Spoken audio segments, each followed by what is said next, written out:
जी welcome back. एक दफ़ा फिर हम आपको खुशामदीद कहते हैं। इस वक्त मेरी बहुत ही प्यारी सी सहेली, एक ऐसी सहेली जो मुझे खुद बहुत ज़्यादा पसंद है, ना सिर्फ ये बल्कि उसकी और मेरी बर्थडे सेम है।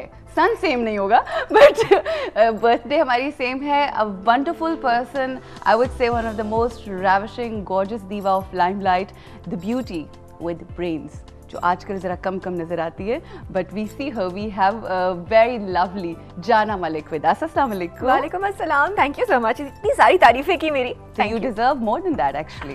Oh, you know that, right? मेरी अच्छी सुबह हो गई। Thank you. I hope and I pray आपकी हर सुबह अच्छी हो। Do you know? I feel आपकी सुबह और आपकी ज़िंदगी अच्छी हो जाती है या होती है जब आप दूसरों की ज़िंदगी में खुशियों का बायस बनते हैं। Do you agree? I definitely agree with that. और अगर कोई intentionally आप सुबह उठो और intentionally आप effort करो कि आज के दिन मैंने एक नेकी जरूर करनी है, राइट, तो आप देखो आपका अपना दिन कितना अच्छा गुजरेगा। Right, so bringing a smile on any other person's face definitely will make you happy. अच्छा, हमारी शो बिजनेस के अंदर जो मेरी सहेलियां देख रही हैं उनसे मैं कहूँगी कि हमारी शो बिजनेस के अंदर बहुत सारी लड़कियां और बहुत अच्छी अच्छी लड़कियां हैं, मगर ये उन वाहिद लोगों में से है या बहुत कम लोगों में से है जिसको मैंने हमेशा हंसते और मुस्कुराते देखा है। You have been so positive and you have been spreading positivity and love. ये कहाँ से आया है आपकी? ये इनहेरिट किया है खुद से? Because you read a lot and reading makes you a better person.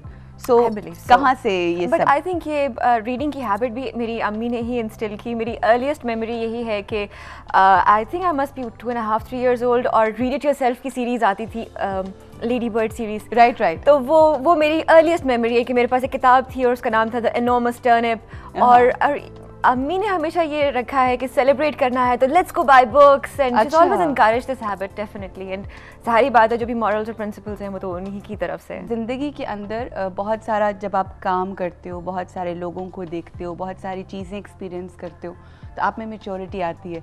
मगर आप क्या समझते हो कि कौन सा ऐसा वक्त था, कौन सी ऐसे एक्सपीरियंसेस थे, कौन सी ऐसी बुक थी, क्या ऐसी बात थी जिसने आपको मैच्योर कर दिया? क्योंकि एक वक्त आता है ज़िंदगी में जो आपको एक दिन में आप कहते हो I am a different person today.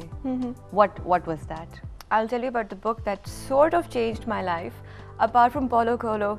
वो तो है ही बहुत अच्छे ऑथर है, उनकी बुक्स, लेकिन एक है ट्रू स्टोरी है stolen lives, Malika Oufkir की। अच्छा। She was the daughter of a general, Moroccan general, and they were incarcerated, they were captured and kept illegally detained in a dungeon for 20 years. Okay. So that really gave me strength in a very strange sort of a way. Film एक मुझे बहुत जो effect की है वो है gone with the wind, specially उसमें वो जो एक आता है ना सीन आता है कि जहाँ वो स्कारलेट ओहारा जाती है, वापस जाती है और उसकी मदर की डेथ हो गई है and she says I swear on this earth I will never go hungry again. So वो सर्वाइवल का जो एक मैसेज है कि come what may, you just stick to your morals and principles and do what you think is right. यहाँ पे हम एक ब्रेक लेंगे और ब्रेक के बाद हम वापस आएंगे और जो मेरी यहाँ पे प्यारी सी खूबसूरत सी सहेली मौजूद है उससे और बातें होंगी।